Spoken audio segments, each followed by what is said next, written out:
Your alternative talk radio contact, The Planet, KGRAradio.com.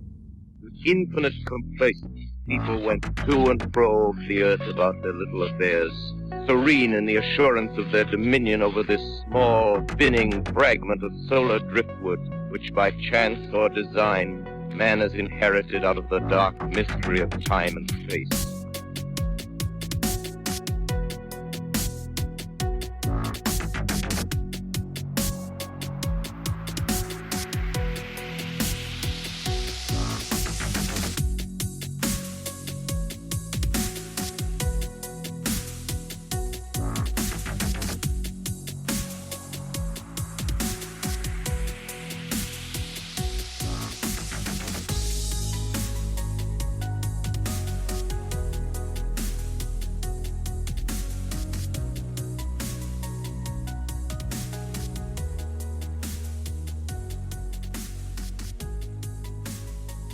Hello and welcome to another episode of Into the Fray. Lots of new listeners out there, so welcome. I see you guys out there reading both Beyond the Fray Paramalgamation, the newest book, and Bigfoot. Make sure when you guys are done with those, you are heading to Amazon.com and leaving a rating and a review. If you'd like signed copies of either one of those books, we have plenty on hand. Head to BeyondTheFrayPublishing.com. Shout out to new patrons: Sean, Brenda, Christine, Brian, Chuck, Deborah, Riley, Maynard, Janice, Sam Shearon, the very talented artist who not only created the very unique iTF logo, but also the header at intothefrayradio.com. And still going here, thanks to Brandon, Napalm Corey, Jaska, Andrew of Black Triangle Coffee, Susan, and Jason Hewlett, who is of From the Basement podcast, and of course, We Want to Believe documentaries on YouTube. A huge thanks to all of you guys for joining up there at patreon.com, and if you are interested in doing so, head on over there now. They not only have the website, but they also have a very easy-to-use app. At patreon.com, search Into the Fray, and there you will find 4 different reward levels. These vary and include everything from early release of the weekly show to signed copies of each of my books, including the upcoming ones. And then not to mention all bonus content, both video and audio, which, by the way, you can now listen through your podcatcher via your private RSS feed. There's live chats, stickers, the Secret Insider Facebook group, and more. So again, head to patreon.com and search Into the Fray. As mentioned on previous episodes, Bigfoot 2 is in the works. Please email me, Shannon at intothefrayradio.com, if you would like your Bigfoot encounter or encounters included within. You can either just straight email them to me, or you can come on with me privately, or you can come on the show. It's up to you. So again, please get in touch. Facebook, Twitter, Instagram, or on my email. Again, Shannon at intothefrayradio.com. And now, to my chat with James. Woof woof. Dive right in, James, wherever you want to start. Okay.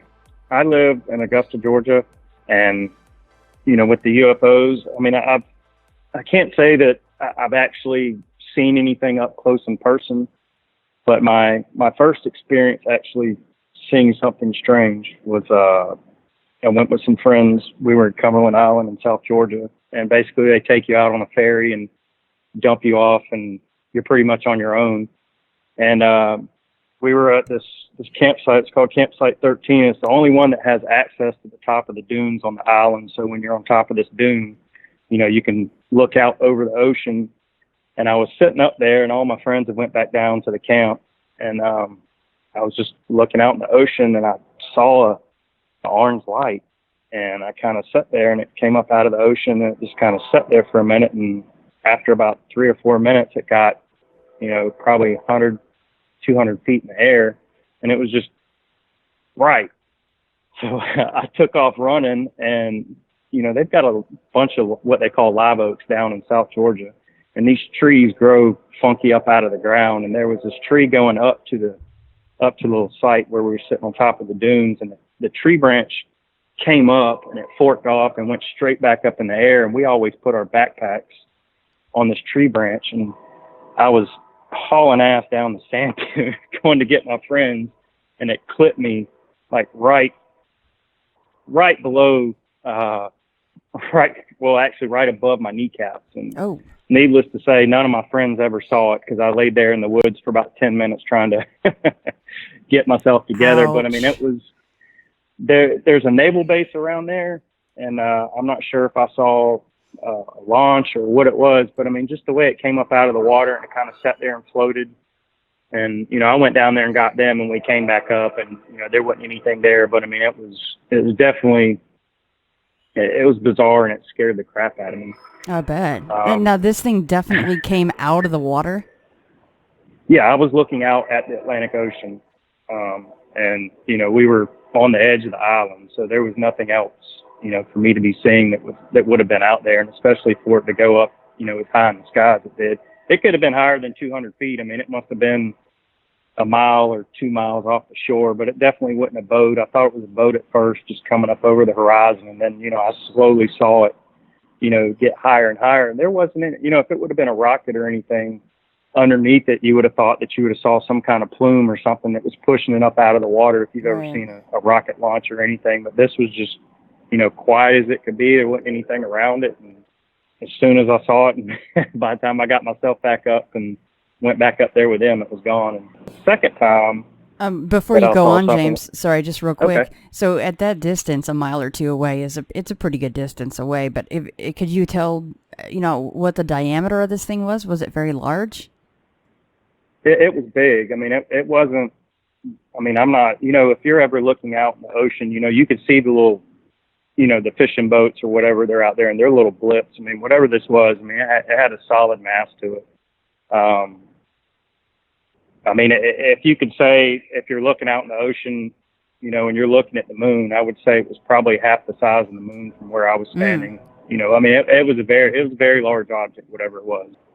The second one, I was at home and I was burning some stuff in my backyard, and I just happened to look up at the sky, and, you know how they've got these low-lying clouds, and, you know, they're really thin, but you can still see the sky, you know, through them. You know, there's holes. It's not like like a big cumulus cloud or anything. They're just kind of thin, scraggly clouds.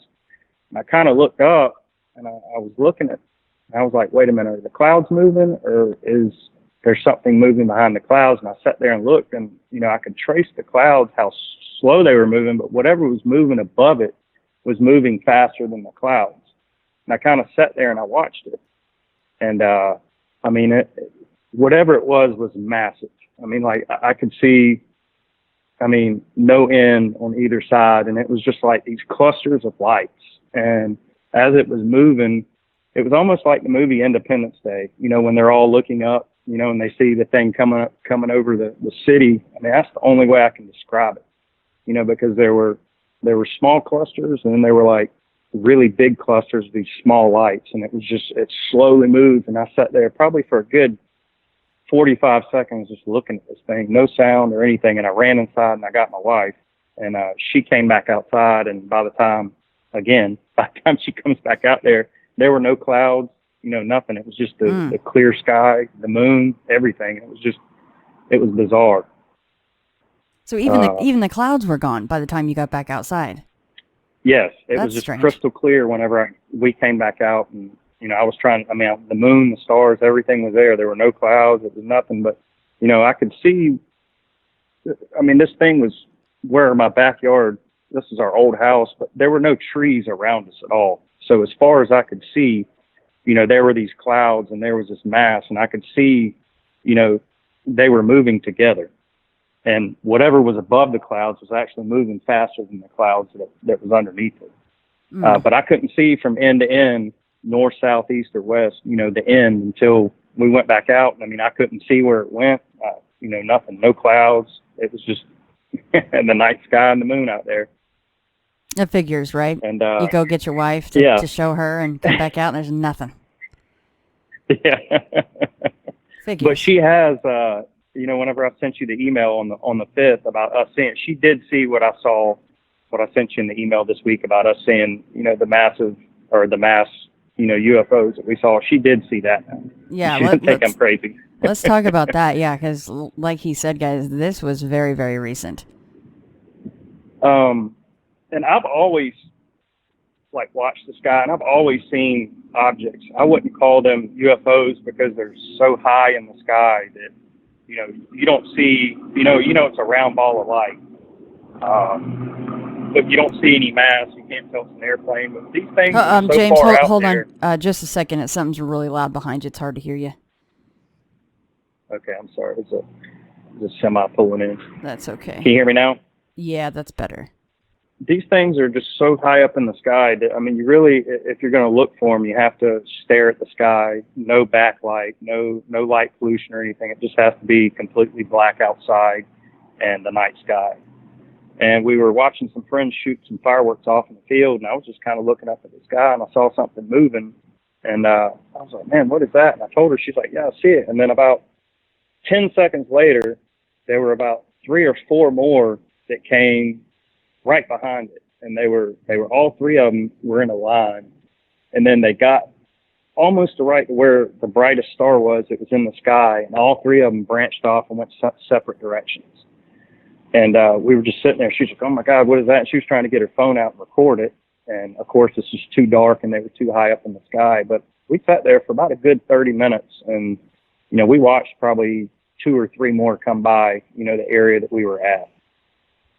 And like I said, they definitely weren't airplanes because you really had to focus, at the sky and the stars, and they were just extremely dim. And, you could see airplanes moving up in the sky, crossing past, your regular commercial airliners. These were way, way above that. And they were going, these were actually passing the commercial airliners above them.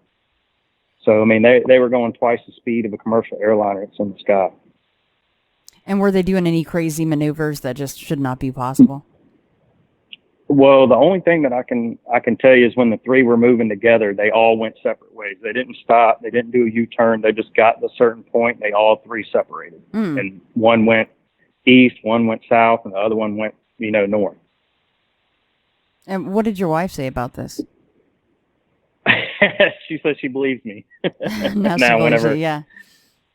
I'll go out sometimes in the mornings, and I see these, if I stand there, we get up early in the morning, 4 o'clock in the morning, get ready for work. And, I'll go out there sometimes, and, sometimes I see them and sometimes I don't. But, if anybody lives in a rural area, just pay attention to the sky and, some of these things, just focus for, 2 or 3 minutes. And a lot of times you'd be surprised what you'd see up there.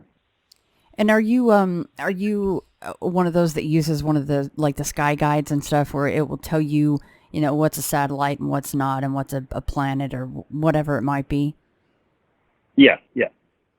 Well, I didn't pull my phone out on the 5th, but, I could definitely tell it wasn't a planet and right. Definitely wasn't a satellite, not a cluster of them like that. And as many as we saw, it just, there's no way. I don't know what to describe it other than saying it is what it is.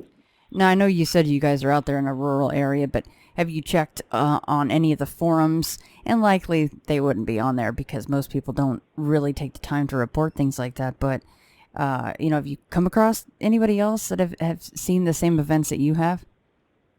No, I haven't. We do have a military base that's, right around us, Fort Gordon. And I have some friends that live further out than we do, and they always talk about things that they see out on the backside, towards, going to nowhere, things that they see out there in the sky, triangles, drones, stuff like that. But this definitely wasn't a drone. This stuff was, like I said, it was just so high up in the sky that, you'd really have to be paying attention to the sky to even notice these things. I think it'd be pretty cool to see one of the TR-3Bs, one of the triangles. Those are admittedly man-made, but, of course, the whole stick of it is, well, where did we get the technology? We can always swing back to that so we can nullify those of us that actually want something to be going on. Yeah. James, are you of the mind that, I mean, because when you emailed me, especially then again on the 5th, I knew you wanted to talk about a couple UFO things. And then you emailed me actually that day, I think, and you're like, no shit, we just saw some stuff in the sky. And I'm like, I'm so jealous because I haven't really ever seen anything unidentified. Are you of the mind that there are some people that are just more predisposed to seeing these kinds of things? I don't know. I don't feel that way. I think that if a lot of people, I guess, put their phones down and, went outside and looked, I mean, they'd probably see the same thing that a lot of us are seeing. Yeah.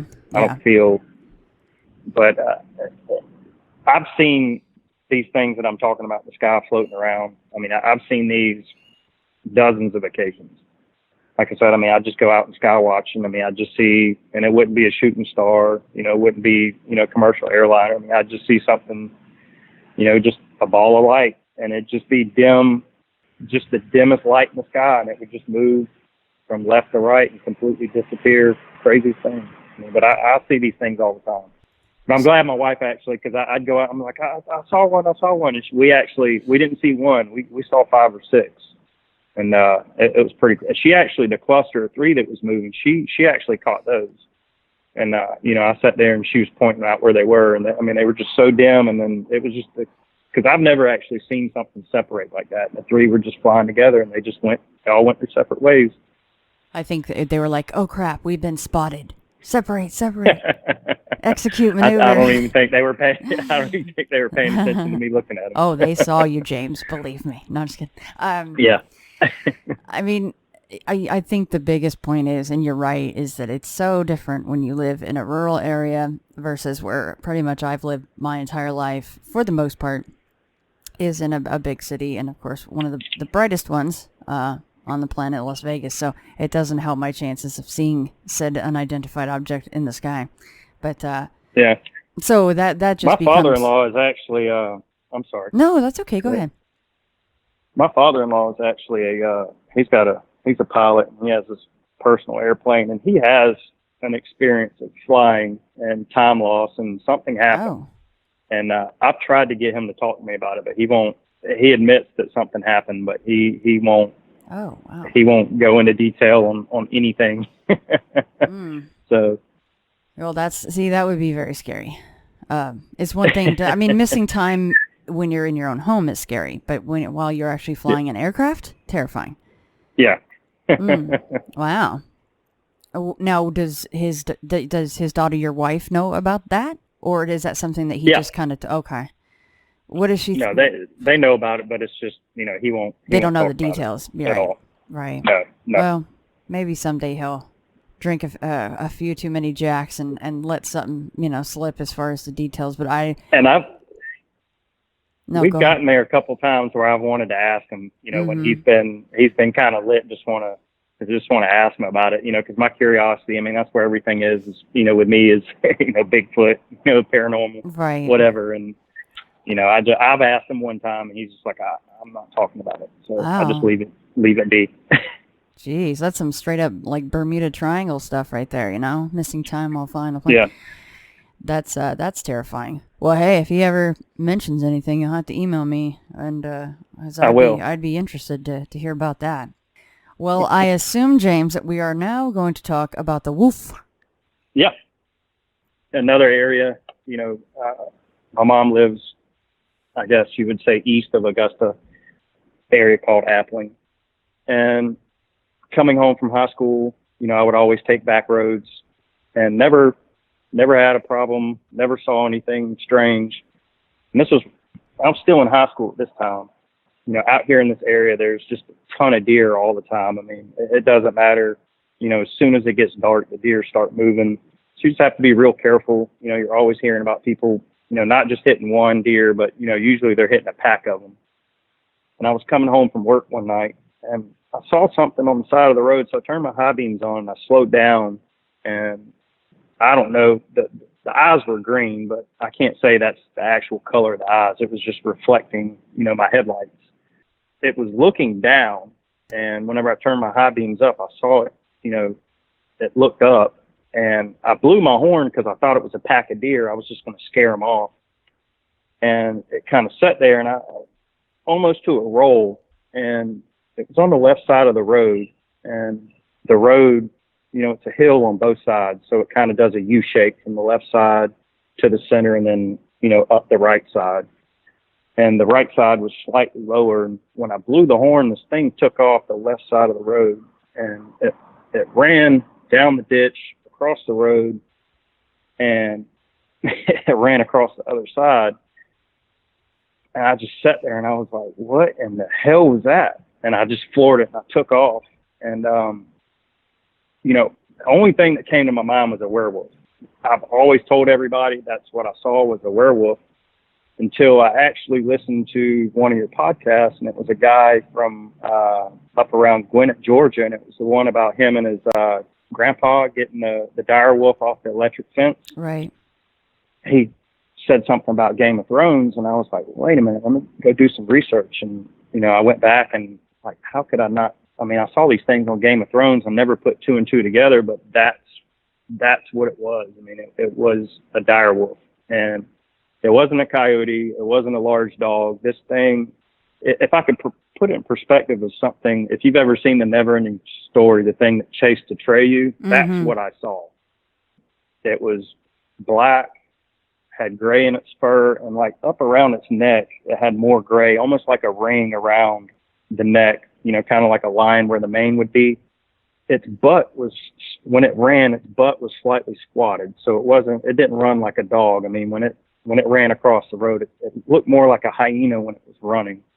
I never went down that road again at night. I went down it in the daytime, but I would neuld never go back down that road at night. And to this day, that's that's what I saw. I saw a direwolf. I didn't see, and I knew it. Whenever I say werewolf, I don't mean like anything from Underworld, like a lichen or anything. It just wasn't a dog, and it wasn't a coyote. I didn't know what it was, so I always just called it a werewolf. So it ran across the road in front of your high beams, right? Yes. If you were to get out of the truck and stand next to this thing, how tall was the tallest part of that creature, would you say?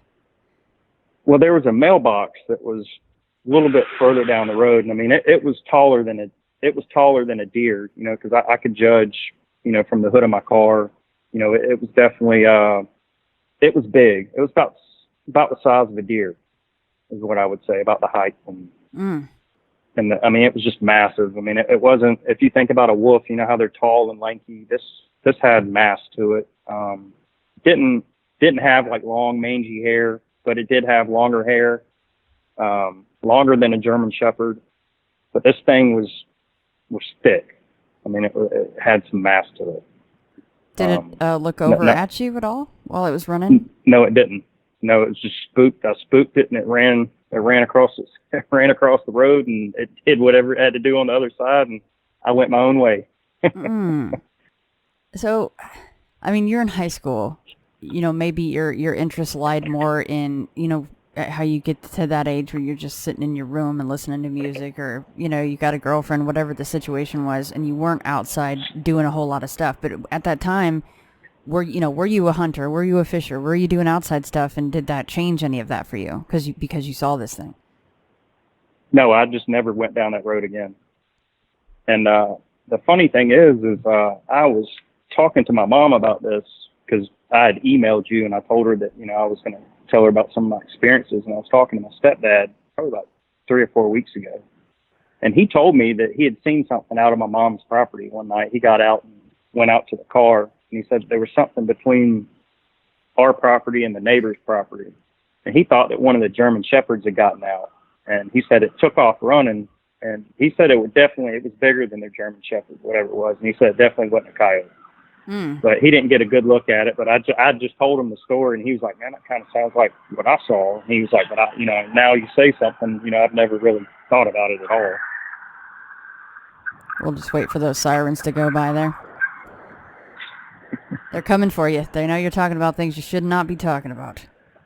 Yeah, they're all over the place with this COVID thing. Oh, it's such a nightmare, isn't it? I'm just worried everything's going to get shut down again. don't even talk that. I know. I'm just now getting out of my shell. I know. I know. I'm like, if it gets shut down a second time, that's when I'm like, I'm happy I have guns, because the civil unrest will really start if it happens again. I am a firm believer of that. And then I'm going to be standing on my roof next time I see one of these things with my sign, "Take me with you." Right? No kidding. Yeah. Anywhere's better than here, please. You'll be like you spoke of ID4. You'll be that girl on the top of the roof with the sign. Didn't turn out so well for her, but she tried. No, it didn't. So this direwolf thing is fascinating. So besides your stepdad, and it's cool that he shared that with you. I'm sure you were like, "That's awesome. Thanks for sharing that." Have you come across any other stories out of in and around your area? Yeah, I do have something related to Bigfoot. I've never seen a Bigfoot. Now, are you referring to the direwolf or anything else like this? Oh, yeah, anything. I just have I can't say it's Bigfoot. I don't know what to exactly say about this, but you had another guy on your podcast from Augusta, and he was somewhere in South Georgia, and he talked about, I guess he was hunting, and he was in the swamp, and I guess he had walked into like the Bigfoot's den. Remember that? Mm-hmm. And he threw up on himself. Yeah. So we actually, growing up as a kid, we had about 200 acres out there in that area, and our property was like a T-shaped. The front of it was more like briars and underbrush, but it stepped up, and when it stepped up in elevation, it was just a flat plain. It was just planted pine trees and cornfields, and a bunch of these different farmers. If you went out in the center of our land where our house was, you could look, and there's corn and cotton and just fields for days.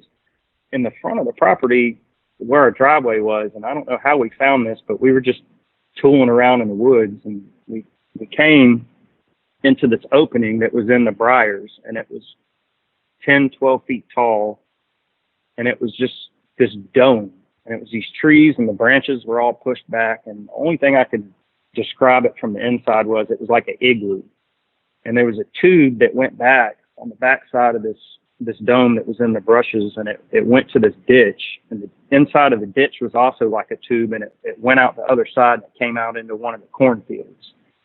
And I'd never thought about that, but I remember as a kid, we were always playing in there. I'm like, man, this thing is so cool. And whenever I heard that story, he was talking about sitting in that den, and it must have been like its little house. I thought back to that, what we played in as a kid, and I was like, what if we were playing in Bigfoot's house? Right. Well, yeah, I mean, it was just the craziest thing you'd ever see. It just like had no reason to be there. And now I look back on it, I mean, it didn't take much. I mean, it took us some work to get there. We had to cut some briars and stuff, but we played in this thing all the time. And it was the only thing I can describe as like a wooden igloo. It was just briars that like pushed up in the trees, and it just made this dome. It was bizarre. I saw something like that similar in Kentucky when I was out there with Ramona Bell. We just ran into this area. It was on private property, but the guy led us over there for a little bit to look around, and it was the same thing. And it's very impressive. And of course, yes, a person could do it. It is an interesting find. Our closest neighbor in this area out there where we were at was probably 2 miles down the street. So these were like really, most of the people that lived around us, I mean, they had 600-900 acres of farmland and, pine trees and everything. So like right where we had I couldn't ever think of a reason for anybody to go in there and like, do whatever it was, but we didn't ever smell anything funny or anything. We always just went in there and played and, hid and, took our toys down there. But it was just, now I look back on it, I mean, there's no reason why that thing should have been there. Did you guys ever crawl through the tube? How round or how large of a diameter was the tube to crawl through? No, I mean, it was tall enough for you to walk through. Oh. We walked through, and it was probably 50 or 60 feet long, and I mean, it was. Oh, geez. It was briars. I mean, it was thick briars, but inside this tube, it was just clear, and it led out to a ditch, and then the ditch went out into a cornfield, and we didn't know any better. I mean, we just went in there and we'd play in this thing, and we'd follow the tube down to the ditch and play in the ditch, and we'd come back to my mom's property, and we were always in this thing for years. You're probably, now I look back, I'm like, man, we could have been like thing could have been sitting in the corn watching us like, what the hell are they doing in my house? Yeah, I was just going to say, like, he probably was like, hey, I'm creating a feeder tube here. These little morsels are just popping out the other end. This is genius. Yeah. Oh my goodness. Well, that's pretty cool. So you're also into Bigfoot stuff too, then? I mean, I believe in anything, I guess. I'm a sucker for whatever, but I've never seen, never heard. Only experience I've ever had with anything related to that is I just happened to link those two stories together. I'm like, well, that's literally probably 20 minutes from where our property was. So, if he says and saw, something down there, it's a good possibility that I don't see an animal making that thing, a deer, anything that would have been out that way. It would have, whatever that was that we played in was deliberately made. It was a shelter of some kind. Well, I could see after seeing the wolf from Neverending Story how you could start to believe that there are other things out there. So don't worry about that. Nothing crazy about thinking that way. Do you feel pretty lucky to have seen that thing? Well, I mean, if more people, I mean, you hear these Direwolf podcasts, different people talking, but I mean, there's just not, basically I'm just a crazy person that was driving down the road that saw a large dog. I mean, but this thing, I mean, it wasn't a dog. It wasn't, I mean, we've got coyotes in our area, and there's no German Shepherd I've ever seen that would be this big. And, we rarely have bears down here, but it definitely wasn't a bear. Just the way it ran and its coat. I mean, I saw its muzzle. I mean, it definitely had a dog, it had a dog head. It wasn't a bear. And, it didn't have the big round paws and, the big round legs. This thing it had mass to it, but I mean, you could definitely tell it was a canine, whatever it was. The head must have been massive on it. Yeah, I mean, it was pretty big. I mean, if you're sitting in a car and this thing runs across you, I mean, if you imagine a deer running across you, in the street, I mean, this thing was as tall as a deer, and I've never seen a dog, even, you pretty much got to look over your hood if a dog runs out in front of you. I mean, this thing, right. I mean, it's scary to think about that it's out there somewhere. Yeah, it's kind of a pucker moment, I'd say. And you're like, and that's loose out here? Yeah, no thanks. No more hiking by myself for me. No, none of that. Because, of course, you're like, oh, gosh, it's got to eat a lot of protein. Keep those muscles moving. Yeah. No thanks. And everybody's always like, well, you didn't stop and roll down the window and see if, where? I'm like, no, I just, you're like, what? I saw it and I was gone. Yeah, you'd be like, you wouldn't have either, okay? They're like, wait, you didn't stop and get your camera out and tell it to pose for you? And no, I didn't think about that. My luck, I'd roll the window down and it'd talk to me. Oh God, then you'd really be screwed. You'd be. I wouldn't be talking to you right now. You'd be in a padded room, Well, that's very cool, James. Thank you for sharing that. Well, if you'd like, we were going to talk about your friend who has had some ongoing problems over the years, but we are going to change his name so that everybody knows that. But yeah, wherever you want to start with that story. I'm not even going to mention his name. I'll tell the story. He moved in to a property next door to my mom. We were probably 10 or 11, and we hit it off. Really good friends. And the first odd thing that happened with him was probably 3 or 4 months after he moved in. Between where my mom lives it's a pretty hilly area, and everybody that's probably a quarter mile from my mom's house, just the property is almost set up the same. So it starts, most of the houses are in the front of the property, and then the whole back half of the properties are usually just really hilly. I know from the front of my mom's property down to our pond, it's probably about an 80-foot drop in elevation. So when you're looking out my mom's front porch and you're looking up at the neighbor's house actually sits, further towards the street, but, you can start seeing this downhill taper. There's like this big depression between our two properties, and he was standing in the middle of it. And I walked over there and I called his name, and I was getting closer and closer, and he wouldn't answer me. And I got almost right up on him, and I heard him mumbling something. I was like, what in the hell is he doing?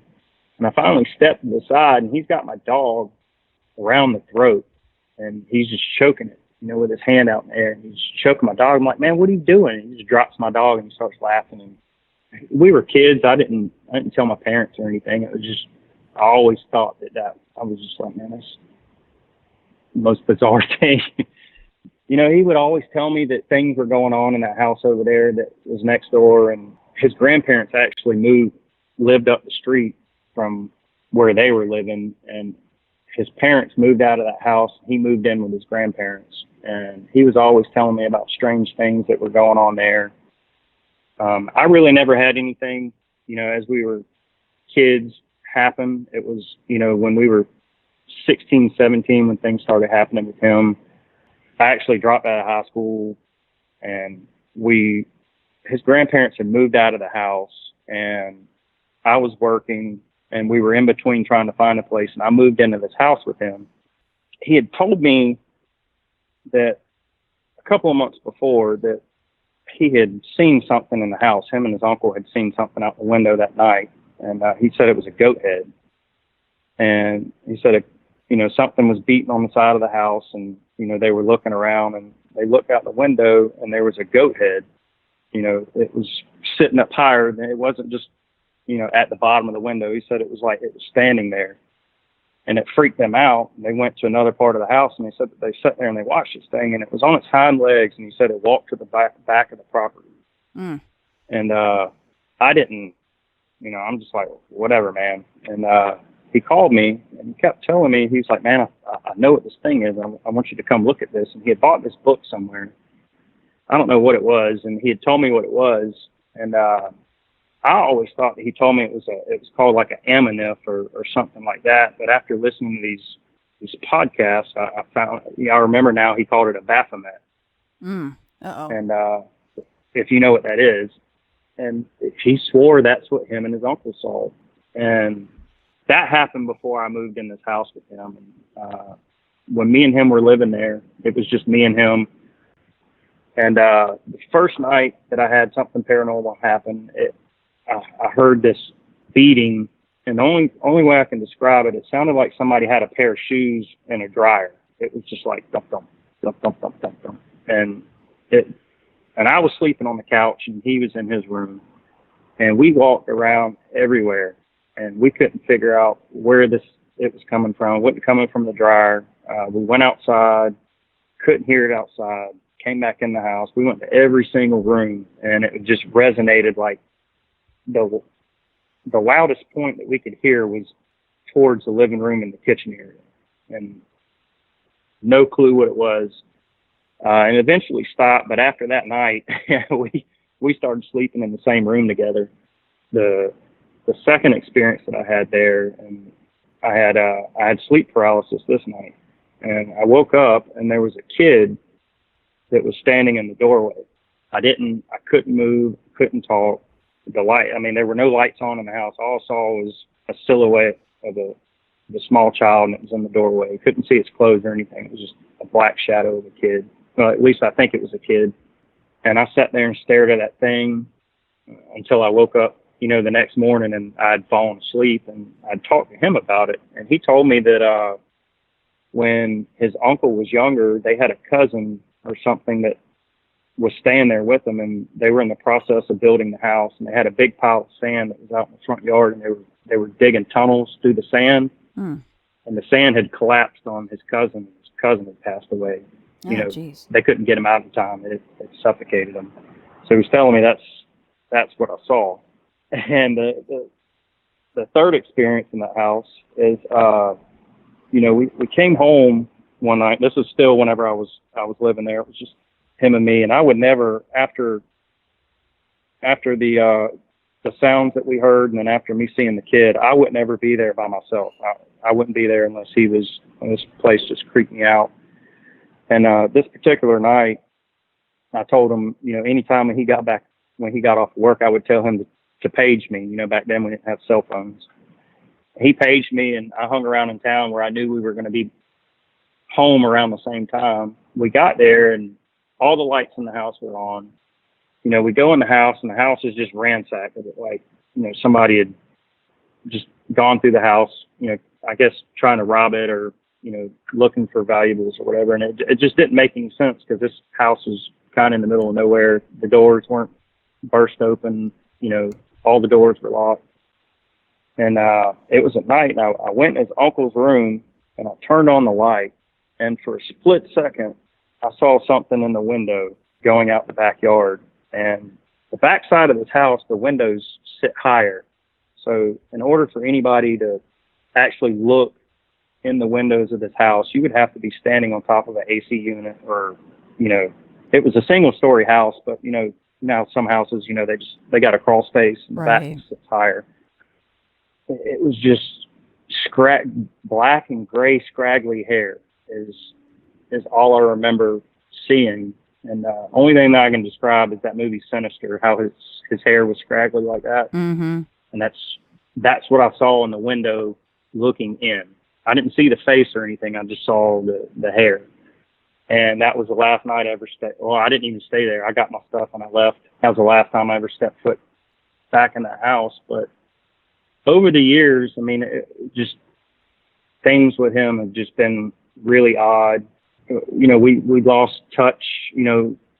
Years would go by, I wouldn't hear from him. And it just seems like every single time this person's come into my life, it's just everything in my life is falling apart. And I can't say it can't be, I don't want to say he's possessed or anything like that. It could just be dumb luck. But, a lot of the stuff that's happened with him is just, it's too much of a coincidence for it not to be, something attached. I saw him probably 4 or 5 years ago. He was hard up, needed some money. I went and paid his rent, got him some food, and probably the next week, I lost a big commercial account. My life just became a wreck, and it just seems like every single time that I've talked to this person, he's come into my life, it's just been absolute disaster. Most recently, he got in touch with me, I guess in November last year. And shortly after that, me and my wife started having some problems, and we separated, and, things in my family weren't going good. And, I can't pinpoint it to him, but it's just the oddities at any time that this person comes around in my life. It's been absolutely crazy. But one of the things that make me think that, something's not quite there is, when we did live together, I walked in the room, he was standing facing the wall, and this dude, he's a big guy. I'd say 6'6", 300 plus pounds, and he had his palms facing the ground, and his fingers were kind of sticking out. And they were kind of sticking out beside him, and he was just and he had his head cocked to the side, and he was staring at the wall. And I went in and I snapped him out of it, and I just left him in there, and I shut the door. And that was just one of the second eeriest things that's ever happened with him. And I'm sorry, the call cut out there just for a second. You said you did snap him out of it, or you couldn't snap him out of it? No, I didn't snap him out. I just left him in there, and I shut the door and left him be. And he had no recollection when he came out. He was like, I have no idea what you're talking about. How long was he in there for?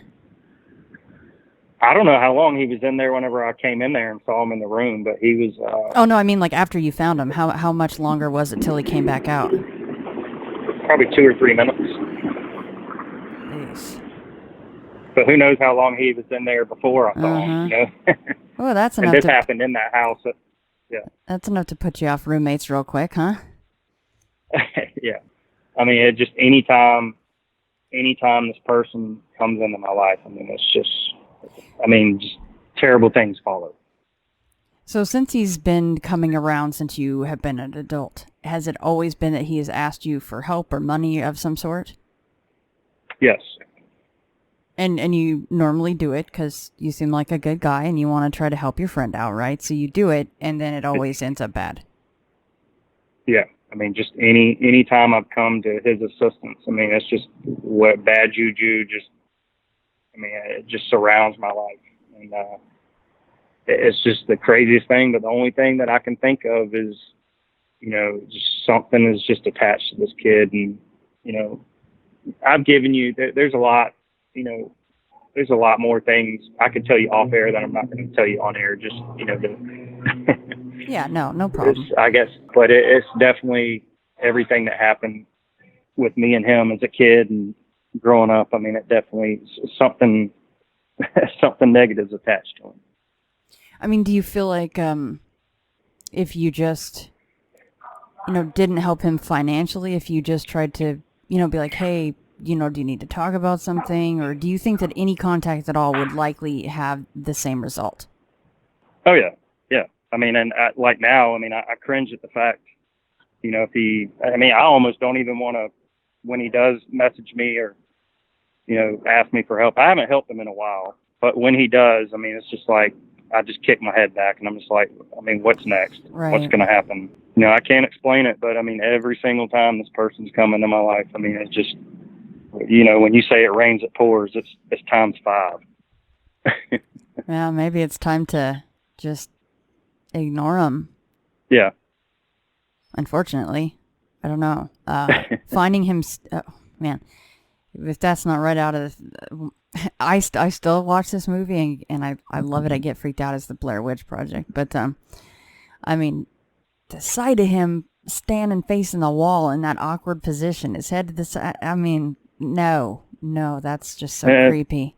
Well, I mean, another time that he reached out for help. This is probably 5 or 6 years ago, and it was cold. I mean, it was late December, January. He sent me a message or something and said that he needed to talk to me about something, and it turned out that he needed money. But I met him at a restaurant, and it was probably 20 or 30 degrees outside, and he's got mud all over his feet. He's in overalls and a t-shirt and flip-flops, and he had been digging in the river. He said that he found gold and some guy was going to split it, and it was like this story. But yeah, and the craziest thing, and it was almost not even 3 or 4 days later, just same thing. I lost a big commercial account.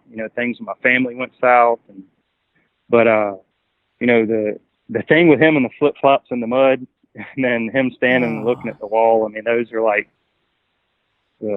yeah, and a story it's about just like the most bizarre thing. For gold. Like, really? Yeah. Yeah, you're like, what were you really doing out in the woods? Because I know what kind of weird stuff you were doing at our house years ago, right? I mean, and then, I mean, that is really dark. You coming up on him when you were 11 or 12 and seeing him choking your dog, that's yeah, and the fact dark that stuff. I didn't think to tell my parents or anything. He was just like, put the dog down and just laughed about it, and we just went on about our business. But yeah, I mean, talk about this stuff all the time. You get used to a lot of stuff, but that's pretty dark. And unfortunately, he sounds like he certainly needs help of some kind. Of course, you could just say he's got some, mental deficiencies or whatever, and maybe needs some medication. But that doesn't quite explain the fact that every time you're around him in any capacity, or even if you just he contacts you, right? Or does it only happen when you see him in person? No, it's when he contacts me. See, that doesn't quite explain that. It doesn't matter if I meet him, or I mean, even if he contacts me. I mean, it's just the world unravels, and it's not like within a month or two. It's literally within a day or a week. Like every single time. Every single time, and like the past 4 years. That's what I've been saying. Like every time I'm just like, okay, I'm going to sit back and wait for something bad to happen. And, and I can't say a lot of this stuff it isn't coincidence, and it can't be some of my own making, whatever. But I mean, it's just over the years, just too many things have added up with him that just don't add up at all. Has your wife put this whole thing together with the timing, or is this not on her radar? She listens to me, and I think she understands, because, I mean, she knows that anytime he comes around, bad things happen. I mean, she doesn't come out and admit anything, but she knows when he comes around, bad things follow. And it's just, I've known this kid since I was 10, 11 years old, but, it's just a point in my life where I'm just like, okay. I don't have anybody else in my life that I could say that when they come in or come out that, it happens like this. It's just this particular person. Anytime they come around, it's bad things follow. Well, that's unfortunate, but that sounds like, I don't know what else you do about it except just ignore them. Yeah. But what's scary is, what if somehow he knows you're ignoring him, and then it's even worse? Not that I'm, you know what I mean? I don't know. Yeah. It's just conjecture. Yeah, It's just, yeah. you Trust just me, never I think the same know thing. about these things, you know? Like, what's worse here? Do Yeah. I want to find out? Jeez, well, I'm sorry about that. That's a tough thing, because it's your friend. You want to help out, or at least have contact with them. But sounds like it's a tough road when you make that choice. Yeah. And that's all I got. I can't think of anything else. But I enjoyed our conversation. I hope I helped you out some. Absolutely, James. No, thank you so much. I just appreciate you getting in touch and being willing to come on. That means a lot to me when you guys are. And yeah, keep me in the loop with some of these things that you guys are seeing in the sky. And if you ever, get anything out of your father-in-law, I'd be interested to hear about that, because those are some really fascinating cases, are the ones that they're actually flying something when you need to have all your faculties about you, and they have missing time during that. So that's pretty fascinating. So, well, cool. And if he reaches out to me and I have anything, I'll keep you in the loop on that too. If any kind of strange things happen with him. I appreciate that, James. Thank you. And keep your camera ready in case that wolf comes back. You never know. He might pop back out of the woods. Man, I love Georgia. I've had a lot of fascinating accounts out of Georgia. I mean, of all sorts of things. Well, you brought it up. So, love that state. Yeah, we went to Asheville a couple of weeks ago, and we went to a national park right outside of Asheville. It's called Chimney Rock. And we were coming down through the mountains, and there's this guy that's got a house, and he's got these two, those like big wooden black silhouettes that people will put. Sometimes it's like deer or bear, but he's got 3 Sasquatches in his yard. It's like a big one, a small one, and then a baby one, like out in his yard. I'm like, yeah, that's great. I guess he's seen one or heard one out there. But yep. it was pretty cool to be out there in the mountains and see that. I love the folks that embrace it, and even more than that, like the small towns that embrace it. If they've got like their local cryptid or monster, and they just totally are like, we're on board. Come check out our gift shop and eat the Bigfoot-shaped hamburger that we've got here. So, well, I'm so-and-so. I was given this name by my parents. I've been to such and such a college. I've done these things in my profession. I produce a little biography. Buddha says, forget it. That's not true. That's some story. That's all gone. That's all past. I want to see the real you are now. Well, nobody knows who that is. Because we don't know ourselves except through listening to our echoes and consulting our memories. But then there's a real you, and that again leads us back to this question. Who are you?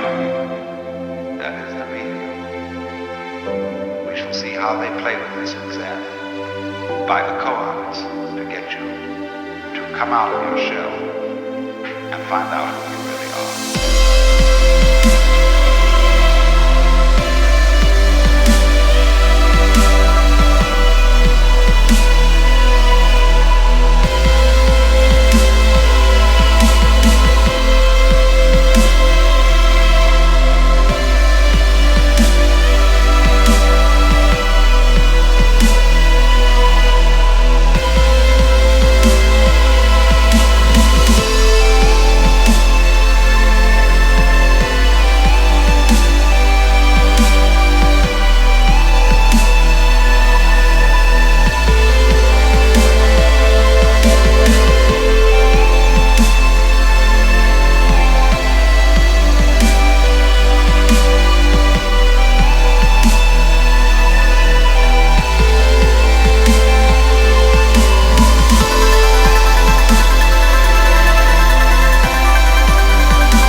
They will say, no, we don't believe literally in reincarnation. That after your funeral, you will suddenly become somebody different, living somewhere else. They will say reincarnation means this, that if you sitting here now are really convinced that you're the same person who walked in the door half an hour ago, you're being reincarnated. If you are liberated, you will understand that you're not. The past doesn't exist. The future doesn't exist. There is only the present. That's the only real you that there is. The Zen master Dogen put it this way. He said, spring does not become the summer. First there is summer, and then there is spring.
When you settle down in the train to read your newspaper and so on, you are not the same person who a little while ago left the platform. If you think you are linking your moments up in a chain. And this is what binds you to the wheel of birth and death. But when you know that every moment in which you are is the only moment, this comes into Zen. A master will say to somebody, get up and walk across the room. And he comes back and he says, where are your footprints? They've gone. So where are you? Who are you? When we are asked who we are, we usually give a kind of recitation of a history.